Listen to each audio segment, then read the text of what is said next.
Sierra de Historias, con Alberto Garín.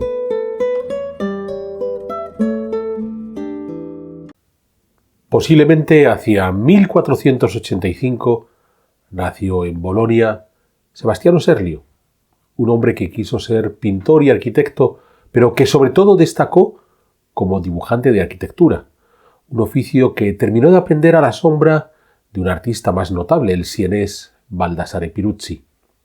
Con ese conocimiento, Serlio se lanzó a la recolección de dibujos de arquitectura con los que elaborar una serie de tratados que tenía en mente.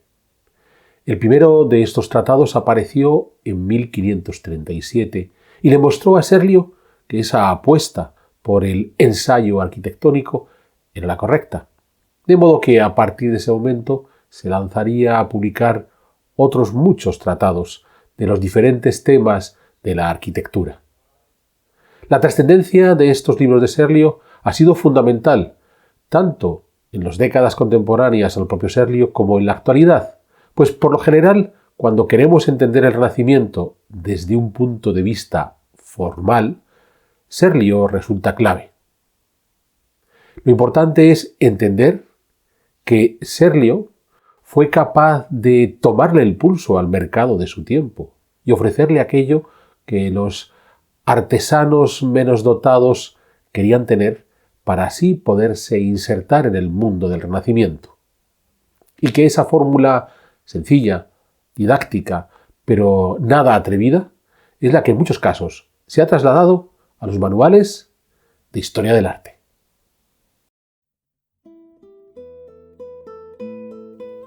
En 1475 nació en Caprese, en la Toscana, Miguel Ángel Buonarroti, llamado a ser uno de los artistas más notables del Renacimiento. Su genio fue tal que ya desde su adolescencia, en 1489, cuando pasó a formar parte de los jóvenes protegidos por Lorenzo el Magnífico, destacó como el más brillante de esos jóvenes. En el mismo año que nació Miguel Ángel, 1475, en Bolonia, acaso vio la luz Sebastiano Serlio. Pero al contrario de Buonarroti, sobre Serlio no sabemos nada de su infancia y juventud hasta que ya para 1509 su nombre comenzó a aparecer como pintor.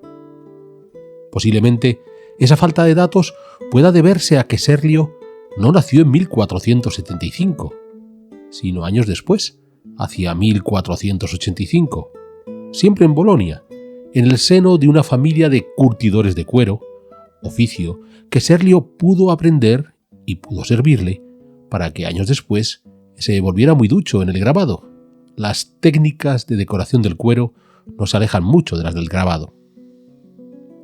Aunque Bolonia era una ciudad pontificia, de facto había estado gobernada por la familia Bentivoglio durante todo el siglo XV. Entre estos Bentivoglio destacaron Aníbale, notable condottiero que se vio envuelto en las guerras italianas del mediado del 400 entre Milán, Florencia y Venecia. O el hijo de Aníbale, Giovanni II, que gobernó Bolonia entre 1463 y 1506. Giovanni II quiso imitar el modelo de príncipe renacentista de su contemporáneo Lorenzo el Magnífico, abriendo el arte boloñés a la influencia del mundo clásico, lo que quedó plasmado en el palacio familiar. Giovanni II fue depuesto por el Papa Julio II en 1506, cuando el sumo pontífice decidió reintegrar Bolonia a las propiedades papales. Los hijos de Giovanni II trataron de retomar la ciudad en 1507. Los boloñeses se opusieron y destruyeron el palacio de los Bentivoglio. El por entonces joven Serlio huyó de la revuelta popular, temeroso de ser perseguido, y no queda claro por qué razón. ¿Acaso su fervor por los Bentivoglio? Serlio se refugió entonces en Pesaro, donde está documentada su presencia desde 1509 hasta 1517, cuando regresó a una Bolonia totalmente pacificada bajo la autoridad papal.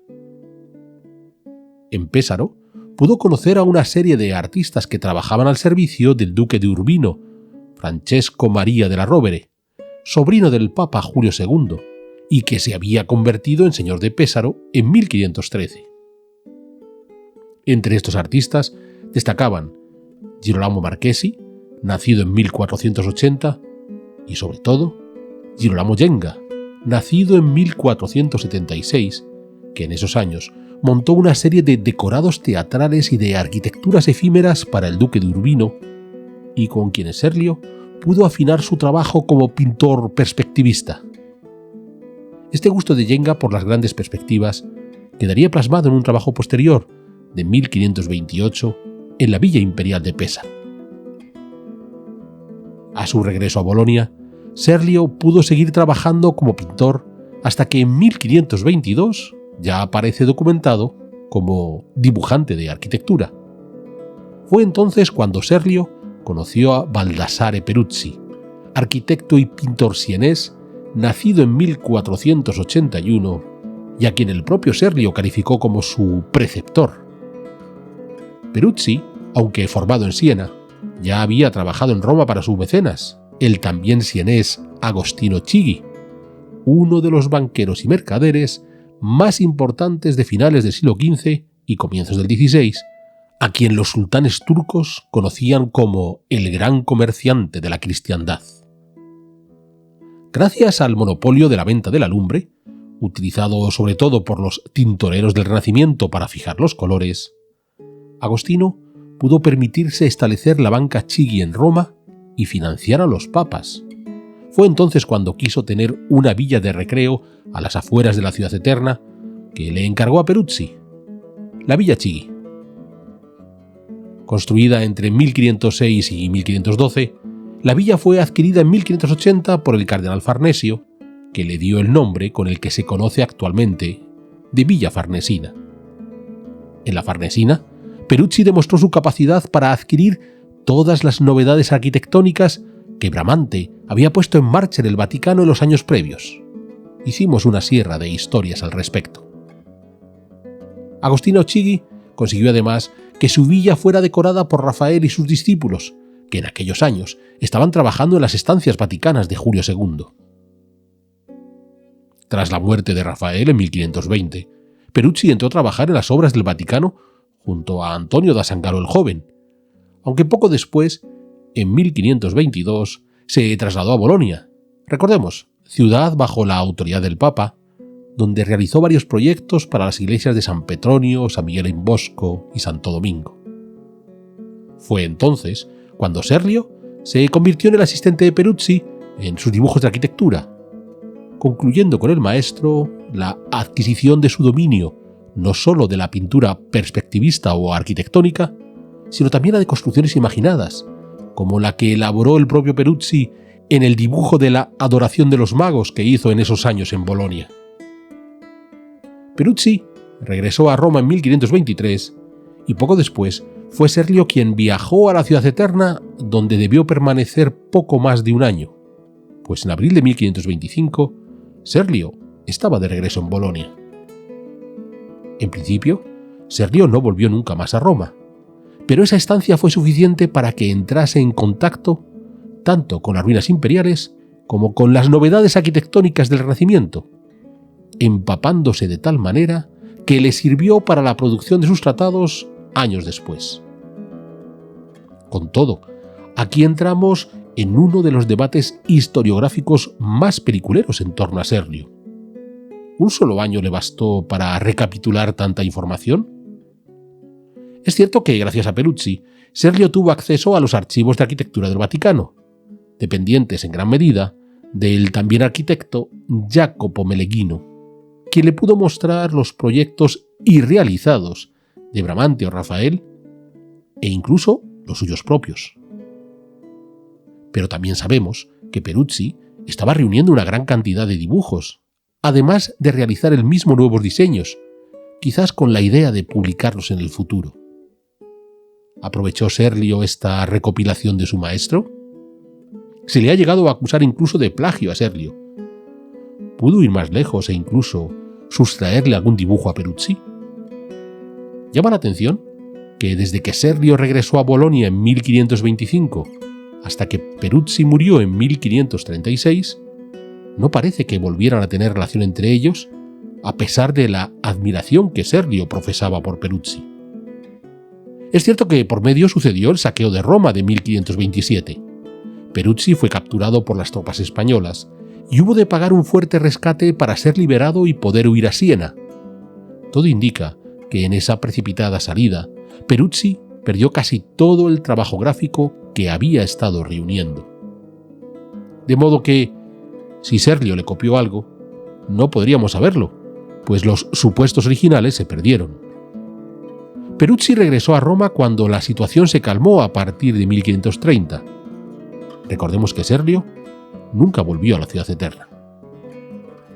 Peruzzi, además de construir uno de sus edificios más destacados, el Palacio Máximo alle Colonne, tuvo ocasión de volver a reunir nuevos dibujos sobre las ruinas romanas y las obras del Renacimiento, que quedaron a su mayoría esos dibujos, a su muerte en 1536, en manos de Jacopo Meneghino, aquel que había ayudado a Serlio a moverse por el Vaticano. Un Serlio al que habíamos dejado regresando a Bolonia en 1525. Aún estaba allí cuando se produjo el saqueo de Roma en 1527, para trasladarse poco después a Venecia a comienzos de 1528, donde cayó enfermo y llegó a hacer testamento el 1 de abril de 1528. En el testamento se le calificó a Serlio como architectus, y entre los testigos estaba el pintor Lorenzo Lotto, destacado artista veneciano que había partido a Roma y se había visto obligado a regresar a Venecia tras el saqueo. Pudo ser en esa época cuando Lotto pintase a Serlio, un retrato que aún hoy se discute si el representado en efecto es Serlio. Para septiembre de 1528, Serlio se hallaba recuperado y acudió al Senado de la Serenísima República de Venecia, donde se presentó como profesor de arquitectura, reclamando que protegieran la serie de grabados en cobre que estaba realizando sobre los 5 órdenes de la arquitectura, así como varias vistas urbanas antiguas de gran formato. Esta reclamación puede explicarnos en parte qué hacía Serlio en Venecia. Al contrario de aquellos artistas que tuvieron que huir de Roma con motivo del saqueo, si Serlio decidió dejar Bolonia, bien pudo aprovechar el lío provocado por las tropas imperiales. Pero si eligió trasladarse a Venecia, es porque quería incorporarse al mercado artístico de esta ciudad. Con todo, no era un mercado fácil para los recién llegados. En esos años de finales de los 1520, el arte veneciano estaba en manos de una serie de artistas notables. El arquitecto y escultor veneciano, Jacopo Sansovino, acababa de volver a Venecia desde Roma, precisamente por el saqueo. En pintura, el taller de Tiziano era omnipresente. Solo que es posible que Serlio no llegó a Venecia para competir con esos artistas ya consagrados, sino llamado por la notable industria de impresión que se había desarrollado en la ciudad. La imprenta de tipos móviles había llegado a Venecia casi desde su origen, donde rápidamente se montaron numerosos talleres en donde se editaban todo tipo de libros. La figura de Aldo Manuzio dominó ese mundo editorial de finales del siglo XV y comienzos del siglo XVI, estableciendo la imprenta aldina, que perduró hasta finales del siglo XVI y que fue una fuente de continua innovación en el mundo editorial. Es en ese ambiente de notable producción editorial a donde acudió Serlio en 1528, cuando decidió viajar a Venecia con objeto de publicar sus dibujos en forma de un tratado arquitectónico muy didáctico. De ahí su obsesión por proteger sus grabados, solicitándoselo al mismísimo gobierno de Venecia. ¿De dónde venía esa idea? Podemos pensar en los grandes tratados del siglo XV, los de Alberti y Filarete, o la reedición de Vitruvio.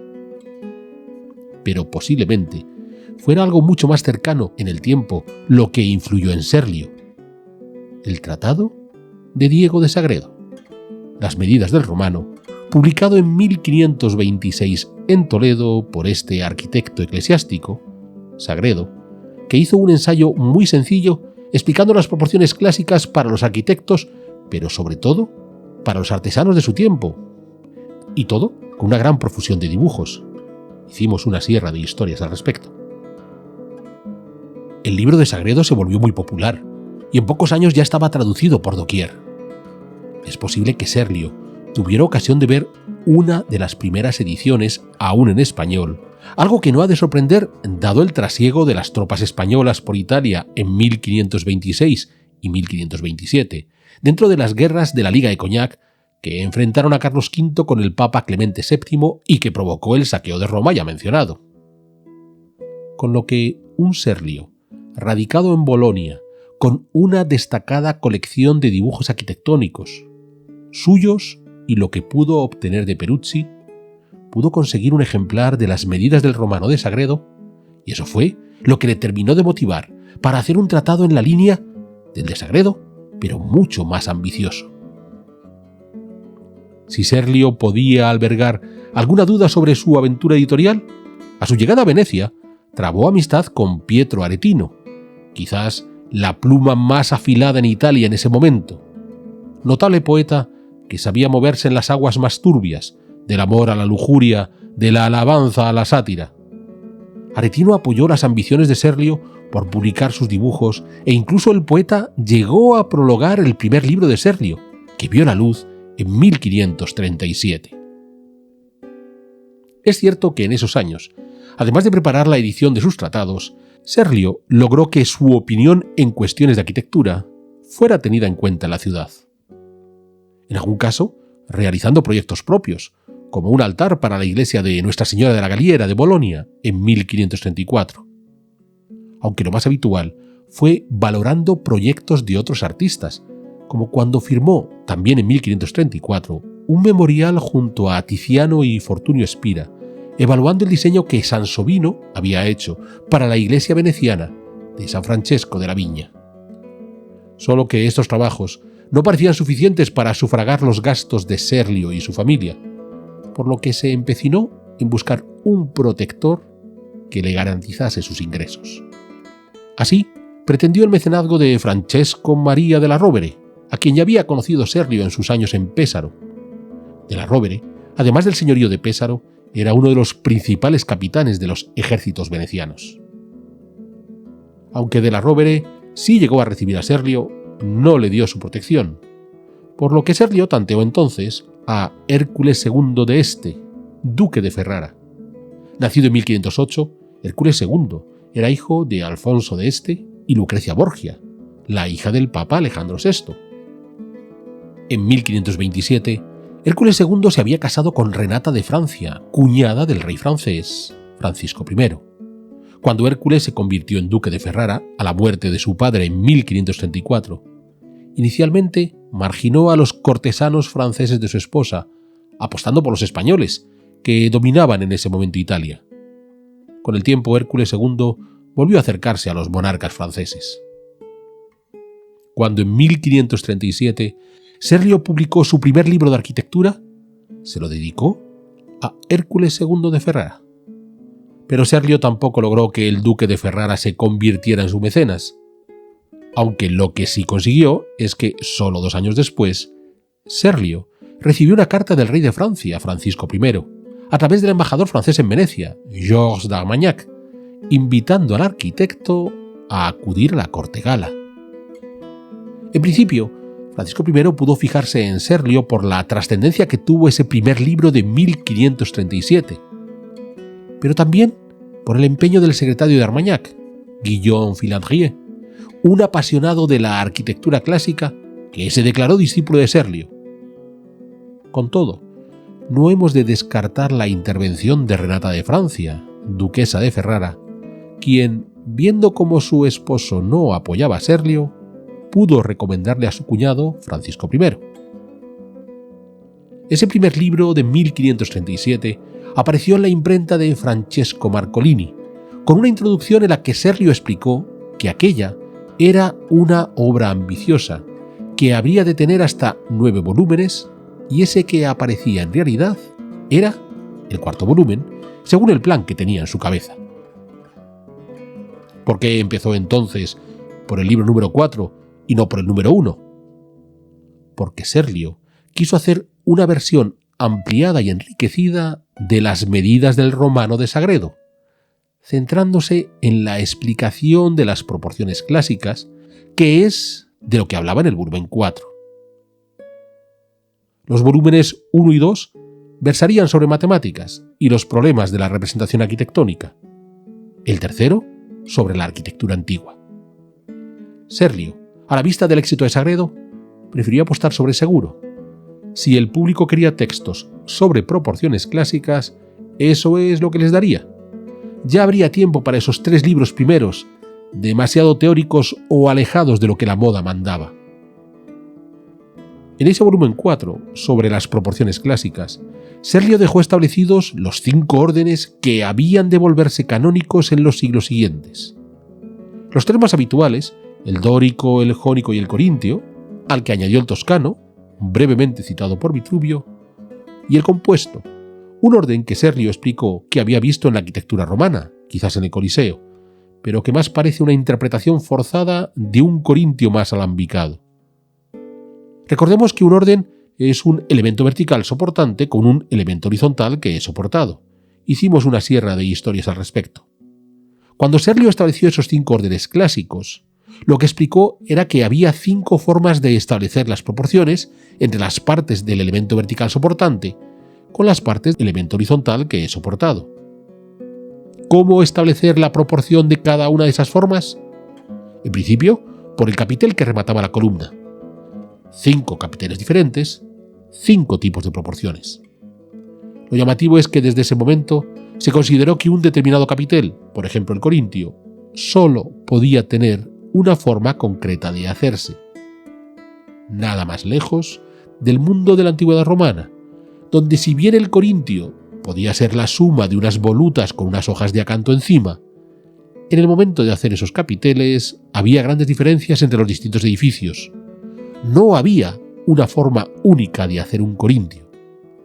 Había una idea de qué era un corintio y luego cada arquitecto lo resolvía como deseaba. Pero a partir de Serlio, la obsesión será porque todos los capiteles del mismo orden de todos los edificios que utilizan ese orden debían ser idénticos. Pero aún más, desde el momento que Serlio estableció los 5 órdenes, aquellos autores que vinieron después de él no se atrevieron a negarlo. Serlio había visto 2 corintios distintos. Recordemos, algo muy normal en el mundo romano. Decidió que uno era un corintio y el otro un compuesto. Nadie quiso llevar a la contraria. Ese tipo de juegos intelectuales donde si alguien con supuesta autoridad afirma algo, los que le sucedan lo aceptarán sin cuestionarlo, aunque vaya en contra de la realidad. Hasta que por fin, de tanto aceptarlo, se convierta en la nueva realidad. Esta petulancia serliana funcionó. Su libro 4, originalmente en italiano, sobre las reglas generales de la arquitectura a partir de los 5 órdenes de acuerdo con la doctrina de Vitruvio, fue un éxito.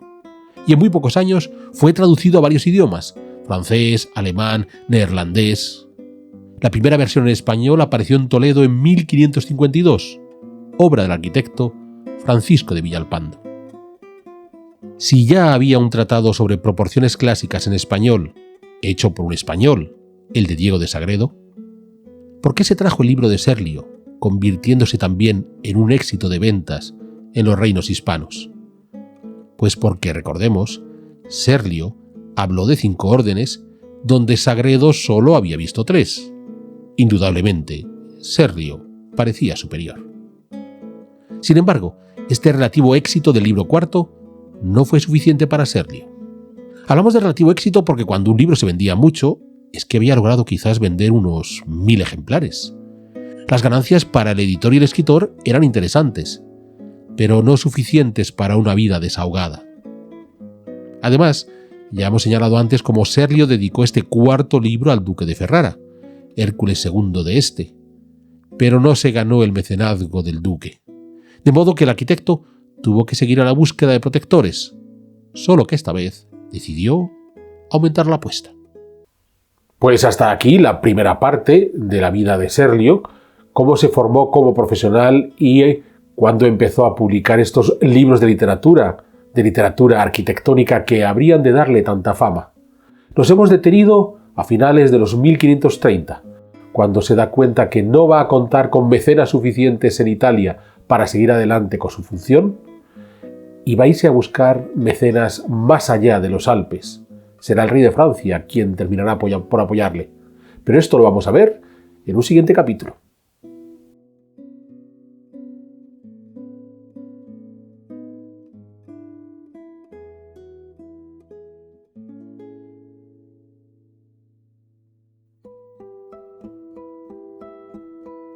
¿Quieres incorporarte a la comunidad de Sierra de Historias? Pulsa el botón Unirme, apóyanos con tu contribución y conviértete en miembro de nuestro canal.